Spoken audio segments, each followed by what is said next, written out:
great day here at the Zregent, and I'm so glad that you could join us again this week.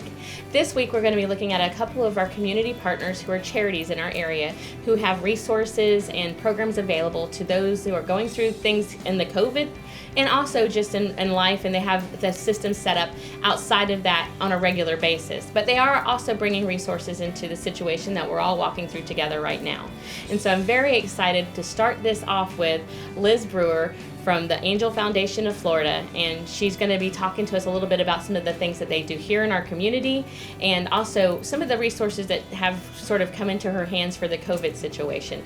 And I'm just so honored to be part of that foundation and the work that it's done as president of their board right now. And so those things intersect here at the Zregent through a couple of their events that they have every year. And so I'm excited to have you know her and to introduce you to her. If you have not met her, do not know of her, because she's an amazing resource in our community. And I'm so excited to have Liz Brewer with me today.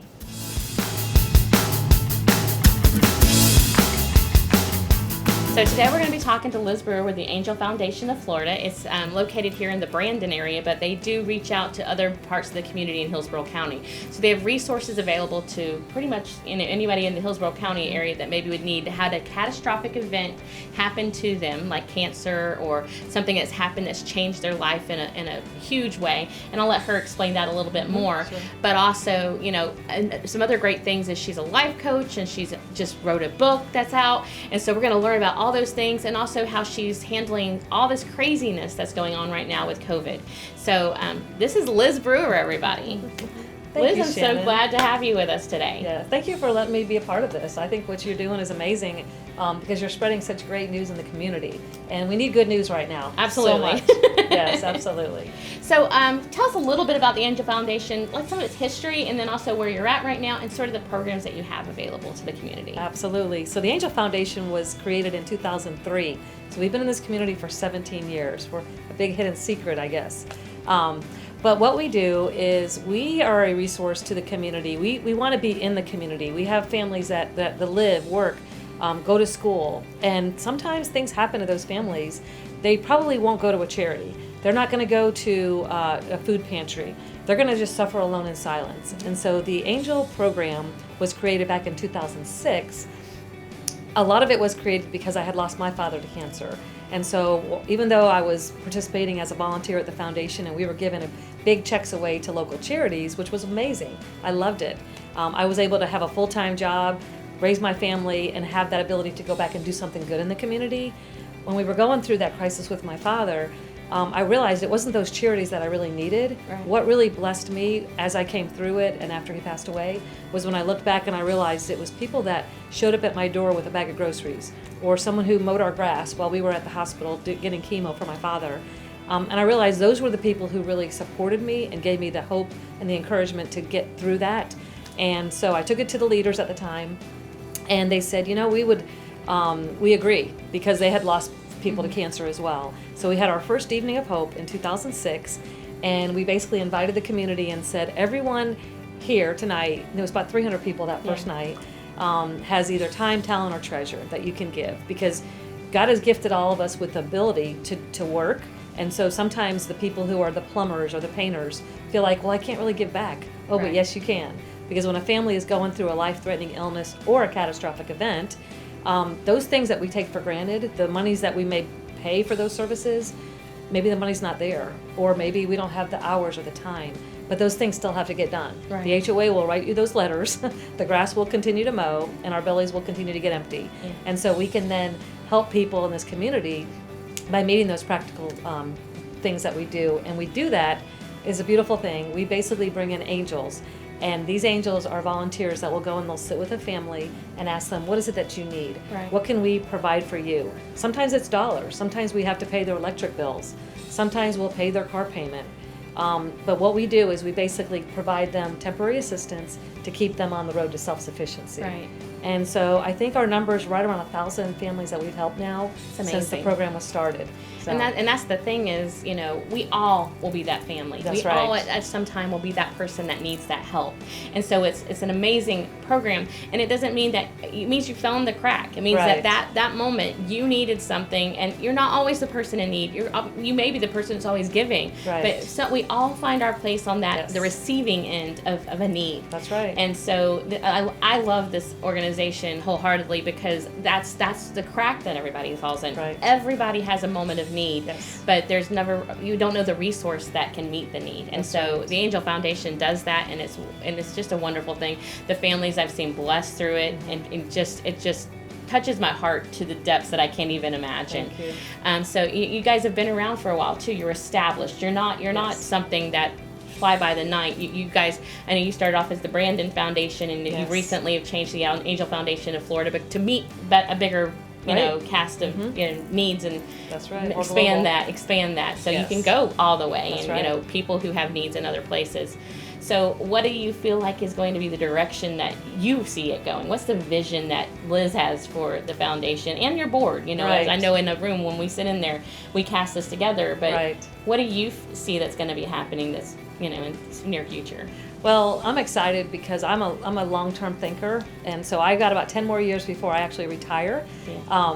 It's hard to believe, but I feel like for the next 10 years, when we started the Brandon Foundation, it was to help the greater Brandon community. When we decided that there was confusion between Angel Program and Foundation and what do, we rebranded to the Angel Foundation. Right. And we added Florida to the end of it because, first of all, there's another Angel Foundation out of Minnesota that was getting us confused. But we wanted to be able to serve pockets of communities. Right. So we've already expanded into Plant City. And so basically, we want to expand into different communities where they have their own volunteers, they have their own business angels, providers, that they can call on because they know each other. They have those relationships built. Right. So that when those neighbors have a need out in Plant City, they're calling on the neighbors. Well, that's pretty awesome. Another thing is I know that you are partnering with other foundations and organizations out there, other charities and stuff, and because you're not just saying give to us and we keep it, you actually spread it around and you partner with others. Can you tell us a little bit about that? Sure, absolutely. So because I've been with the foundation pretty much since it started, and we were giving away grants, I had to review a lot of the grants that came in, and I had to do site visits and make sure that when we presented it to our board of directors, I knew what we were doing was really having an impact on those organizations. When we shifted our focus to take those same dollars and put them into the hands of families, that maybe $1,000 to a nonprofit may be a great blessing to them, but maybe it wouldn't fulfill that program. Right. But $1,000 into a family who's fighting cancer that can't work, Right. maybe helps them save their home. Yeah. And so when we made that shift, we wanted to make sure that we still remembered all those partners that are doing amazing work on the front lines every day Right. in their own specialty areas. So we continue to support them. We continue to, and I'll tell you a neat way we do that in just a moment. But we also refer families to them. So we are kind of like a hub, if you will. Yeah. Someone calls the foundation, whether they call us or submit a request to the foundation on our website, we'll find a way to meet that need. Right. If they're just looking for food, we're going to refer them over to another partner. If they're looking for homeless, Right. they're homeless. We're not a shelter. Right. You can go to our website on our community partners page, and you'll see links to all of the charities that we Right. refer to these families, so that we never say no to a family.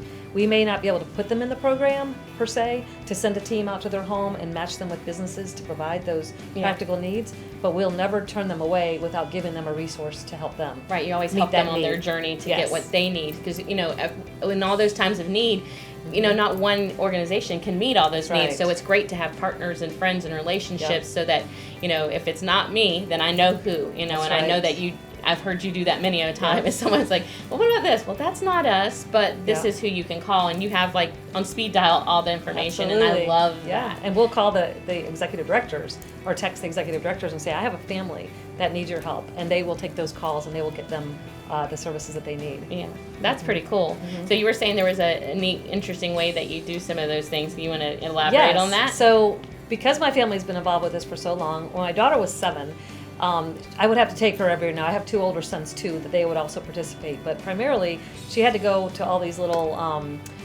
jobs, or I don't know if you call them jobs, but different little projects that I Right. would have in the community to serve the community. And so I wanted to find something for her to do, so we created our Junior Angels program. I love the Junior Angels. Yes, it's amazing. So my daughter now is in college. She's 20 years old. So she's been 13 years of this program has been going strong. And what we do is we take children, I say children, they're youth, middle through high school. Mm-hmm. We're expanding into college this year. You'll be excited about that. Because a lot of these children, like my daughter, now are in college. So they work their way. And we say sixth grade is typically when a mom and dad can leave their child with Right. us. And then we'll put them out in different projects in the community. That's So we'll awesome. put them over at Portamento of Hope. They'll feed the homeless 2 or 3 times a month. Yeah. They'll collect canned goods to give to Seeds of Hope. They've gone out to Brandon Regional Hospital. They've done this renovation project, revitalization, I guess you call it, at Adams Garden, which Yeah. is a beautiful reflection garden that's on the hospital property that moms or dads who have lost their babies before they were born can go back. Every year they have a National Infant Loss Remembrance Day. Yeah. And so I actually sing each year at that event, and our junior angels put new flowers, and then Mother's Day as well. This weekend they'll be out there putting some new flowers in there because that's when that garden Yeah. is heavily, visited. There's so many projects that they do. One of our amazing junior angels just this past week went around and collected toiletries. We had a bunch of toiletries because we usually do a project where we donate them to the sheriff's office. Right. So I think last year we did 100 blessing bags. And then the sheriff's office, they keep them in their deputy cars. Yeah. And then they give them to the homeless Homeless, people. yeah. It's got, toiletries. But we haven't been able to bring the junior angels together because of the COVID-19 shelter at home order. So he went on his own and he collected all these toiletries, came by the foundation, and then he took them over to Echo. I mean, these are we're raising the future leaders. Yeah. Our job is to make sure that we create in them that desire to serve others. And so we're up to about 130 junior angels. They're still applying every day. That's awesome. And they are amazing. And so they don't have to participate in every project. They get a text. This is where we're going to be, this date. They can come out. Sometimes we get 20, sometimes we get 50. Yeah. And we put them to work. And then they get their community service hours. See, and I love that Mhm. because I was always mentored in a way that was told that once you plant a seed, you don't have to watch it grow, but Right. you've planted the seed, Yeah. and one day there'll be a harvest Yep. from that. One day that seed will, and just like that young man going Yeah. out himself, Yeah. and doing that, you guys had planted a seed, and Yeah. he's like, oh, I know the blueprint. I can do this. That's right. So let's say a mom's sitting out there, she goes, oh, I've got a 9th grader. I'd really like to get out of the house, and also they get community service hours Yeah, for that. yeah, So fill it out. you guys do Mhm. tracking for community service for college and different things like that. And so let's just say she's sitting there, she's like, we need that. We need Yes. that in our life. How do they do that? Oh my gosh, it's so simple. Our website was created by this incredible business called Merchant Side Marketing, and it's so user friendly. It says request to be a junior angel. Just put in their application. We will get them connected. We'll even get their parents involved if they want. But ideally, it's their project. We Right. want them to be doing this on their own. And we are also one of the approved, and not many parents may know this, but there's a online app now called Pufferfish, Mhm. Pufferfish, and the foundation is one of the charities on there. Okay. So if students can anywhere from around the eastern Hillsborough County, for that matter, Yeah. we can find different projects. So we've done Metropolitan Ministries at Christmas, the Gift of Hope, every year. Our children will, every Thanksgiving, we get donated turkeys by Spectrum. Yeah. They donated, I think, 20 turkeys last year. And the junior angels will go and collect all the fixings, and then they'll deliver, not cooked, it's all for them, for the families to cook. Right. But we'll deliver those Thanksgiving dinners to families who are struggling Right. during the holidays, because it's expensive, Thanksgiving yeah. dinners. Well, yeah, Yeah. that's some of them, a big turkey and everything. And that's a Yes. big time where families really want to Right. sit at the table. Even in our busy life every day, we've got phones and all things going off, and we sometimes sit at the table. Right. But usually, the holidays is when we are able to sit down with one Yeah. another and show love to one another and be with our family. And so Right. to be able to give them the opportunity to have the meal like everybody else, even if they Right. can't afford it, that's pretty awesome. Yeah, And yeah. and using young adults or young, in that sort of that molding age, to be able to see how that operates and how giving to those families sort of, is it can change how That's they right. see their family and their Mhm. future and stuff. Anyway. Absolutely. I just there's so many sides of it that it just makes me so excited to think about, what that does for a young person, as well as, their future and how that changes their view of the world, because their family may not be made up in those ways, but yet Right. giving changes their viewpoint and gives them another purview of all the other families out there, what they have to go through, because, middle class kids don't have some That's of the right. same struggles that some of the other, That's right. kids in their school, and they go back to school better people. Mhm. And I know that because I used to do a lot of community service, and we had a really sad story where this young girl, people used to tease her because she smelled funny. She just, well, we found out later they took her from her home. She was being locked in a closet every day she went home, and she wasn't even, it was such a sad story, but it changed how I viewed every person around me. Right. And I was always someone who was wanting to be Ray's friend, but it changed the way I looked at the people that others, didn't find value in. Right. And so I've taken that with me for my whole entire life. And Right. I'd love to find her and just tell her, you know, you've changed my life. Right. You know, even though I was too young at the time, I thought to change hers, she changed mine. Right. And so I love when there's opportunity in an organization that does great things anyways for a younger generation to catch on and create a legacy amongst our Right. community. And Right. so, and I believe wholeheartedly that the Angel Foundation is creating a legacy in our community and changing the way that, you know, the people relate to one another and how we function, because it's all of these different social and economic, you know, places in our community that have a need that comes up. You know, Right. it's the homeowners association of some of these big neighborhoods and stuff that are telling a family who's got cancer in their house, hey, you need to paint your house right now. Well, we're having, it doesn't matter. Right. We need you to paint your house. And so I love that the foundation can step up in those cases and say, I know you're going through a really hard time. We have an angel partner who's a painter and is willing to come in and do that, and we'll buy the paint and we'll do those things. And we create an opportunity for people in our community to help one another. And that's just something you can't get today. You can't get that out there every day. Right. Giving opportunity for people to help one another. Right. Because I just believe in my heart, my spirit, my soul, and that's the reason I've got on your board and Right. did all these Yeah. things, is because that's to the fiber of what I Right. believe that we should be to one another, is that hand. Yeah, and I think when you walk through a crisis, it makes you more sensitive Yeah. to the needs around you. And so for me, you know, while I would have thought nothing of painting my house before, Yeah. you know, when you're in crisis, that's not even in your scope of vision. And that reminded me of a family that we shared at our Evening of Hope last year, who her husband committed suicide. It was devastating. And when we sat with her, because that is a catastrophic Yeah. event, in our opinion, and when we sat with the family and we said, what is it we can do? She said, I'm good financially. Yeah. But she said, I went through the papers on my husband's desk and I realized that there was these letters from the HOA about painting our house. And I don't have the money to paint my house. Right. And of course I'm thinking, we don't have the money to paint your house either. Right. Because is it really necessary? I guess is kind of what my filter was going through. But I realized that there was an angel that had helped a single mom in the past for us. And I thought, you know what? I never want to deprive someone of a blessing. Right. And that was the cool thing about what the Angel Program does, is I can call these business owners and say, we have this family, this is their need. And they will say yes in a heartbeat, because they know that we're going to make sure that it's vetted. Right. It's not just someone who just decides they want to paint their house today. This is someone who really has a need. So we vet it for these business owners, bring in the angel, and then they decide what they want to do. Right. If there's a cost, the foundation will pay for it. Right. If there's a donation, we're going to write them a thank you donation letter that they Right. could use to write off on their taxes. And he literally went out and he painted her house. And I said, it's okay, we want to do that. I said, don't deprive someone of a blessing. Absolutely. Because that's his only way of giving back to the community with his trade. Right. He doesn't have a lot of money to go sponsor a big event for us. But he's like, but I can paint a house. Yeah. And I can get all the paint at cost. And it's a blessing for someone else. And so that's a perspective that a lot of people don't look at. They're like, well, I don't want to ask for a handout. Well, we're not, Right. and that's the thing about the No. foundation. We do not hand money to someone. We find the service, we get the need met in many different ways. Yeah. Now, if it's a bill or something that needs to be paid, we actually have a process for that. And, but it's never handing just money over. Yep. And also, there is a vetting process that they Right. submit an application. We have a group outside of our board. It's not Yes. even our board members who sit on that application committee, Yep. and they actually go over and they vet that application, making sure that it is a need, that it is a catastrophic event, and that it's not an ongoing. I mean, we can't help for a very long Right. period of time. It's not like we're adopting that family for the rest of their life. We are able to step in a gap. And so we're Yeah. looking at the families who have an issue and that have a gap and have needs.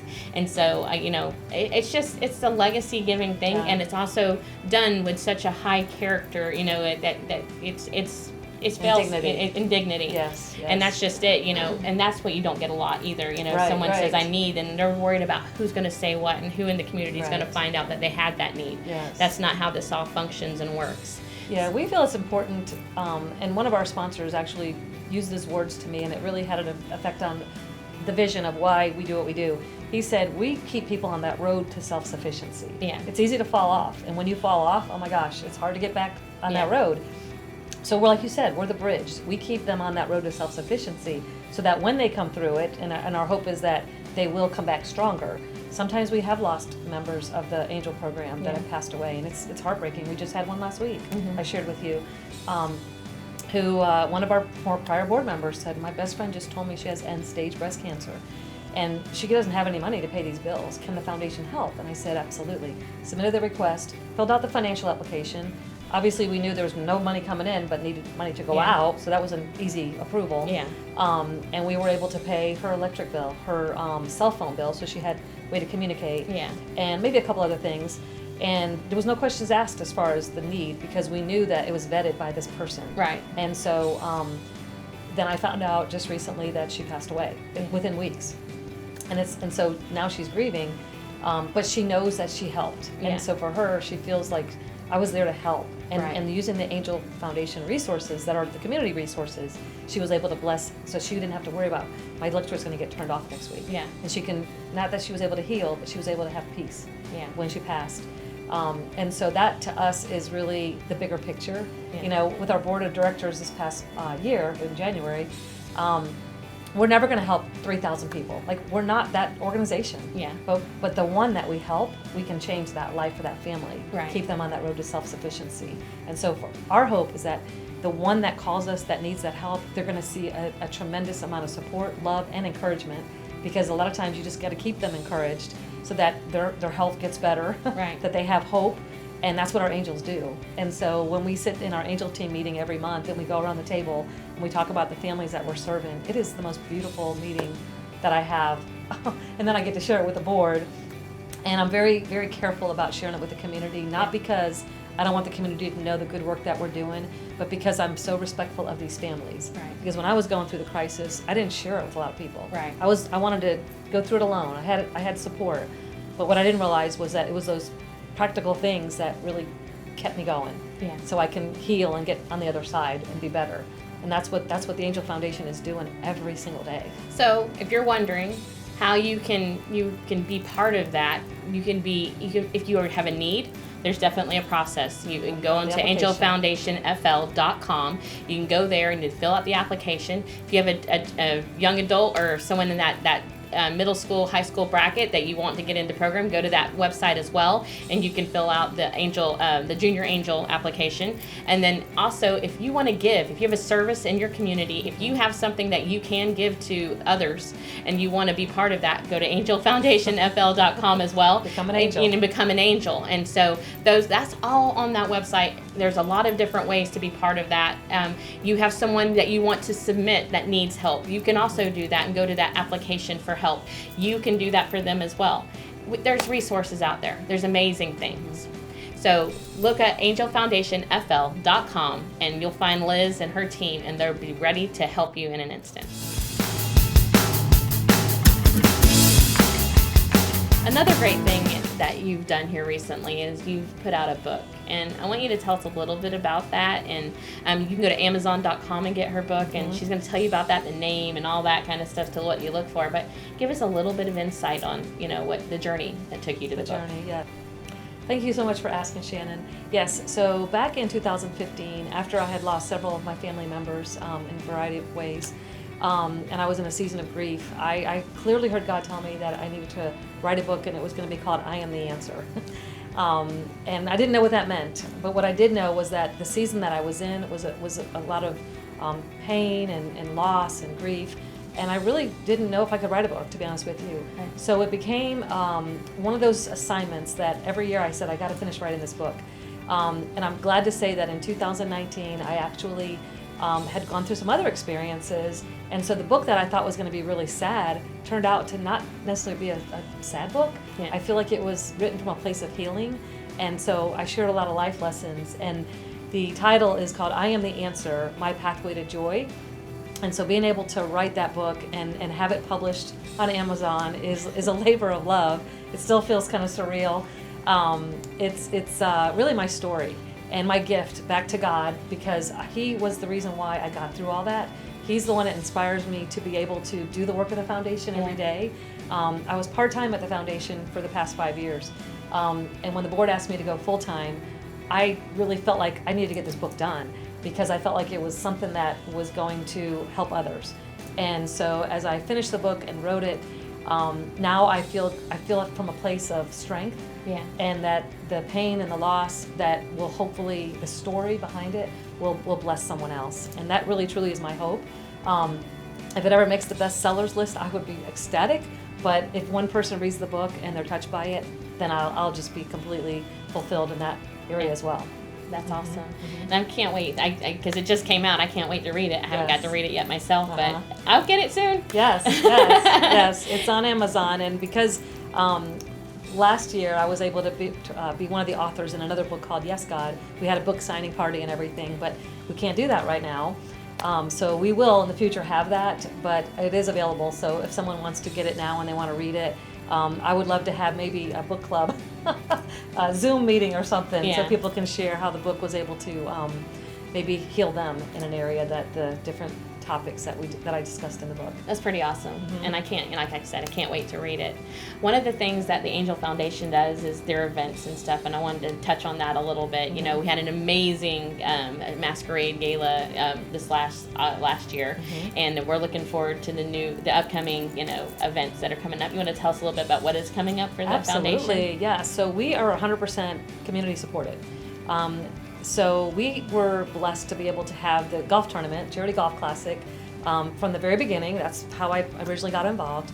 And this year, our 18th annual Charity Golf Classic, it's basically a celebrity pro-am. So we bring in celebrities, and the golfers come here on Friday night, and they bid on who they want to golf with on Saturday. Unfortunately, we had to postpone it, so now it's pushed back till October. And then we also, every year, so this year will be our 14th annual Evening of Hope. Remember that first event where we invited people to come out, give us their gifts and talents? 14 years we're celebrating. That'll be in November, and that's a beautiful night where we get testimonies of the families that we have served over the past year and give the community an opportunity to come together and just support the businesses and recognize those beautiful angels that are out there. And it's a beautiful evening, and it's a great opportunity to come together with others in the community who have the same heart of giving to people who are having those moments, and they're moments, and and help them get through those moments so they can get to the other side of it. It's it's just beautifully done. You guys have done a great, and I've been to a couple of them now. I'm a latecomer, but I'm so excited. Being here at the Regent has brought me to the foundation, and it's just watching the work that you guys do and being part of it now. It just gives me a lot of just joy to watch. It's just so cool. They do plant a seed in this community, and they have harvested greatly for the people in this community. And I'm so excited to be part of their organization and just see a glimpse of all the things that they do, because I know underneath it's like the iceberg that you see the tip and there's the whole giant thing underneath. But it's just an amazing organization that we have here in our community, and we're blessed. Our community is blessed to have you guys. So I'm just so glad that I got to introduce you guys to Liz Brewer today, and I was so excited to have you with us here at the Regent by Shannon, and we'll see you again next week.